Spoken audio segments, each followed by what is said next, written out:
Hi అండి. సులువుగా ఈజీగా టేస్టీగా నిమ్మకాయ నిలవ పచ్చడి అండి.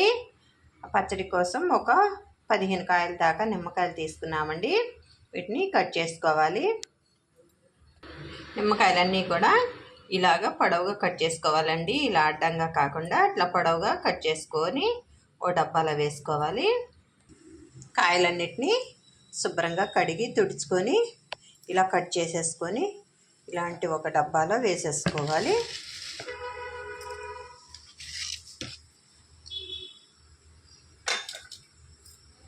ఈ సైజు ముక్కలు కట్ చేసుకుంటే అండి ఊరాక కూడా పచ్చడి కలుపుకున్నా కూడా చాలా టేస్ట్గా మంచి ముక్క కూడా కనపడతా ఉంటుందండి. నాని ఇందులోనికి ఒక గ్లాసుడు చిన్న గ్లాసులు ఉప్పు వేసేసుకోవాలి.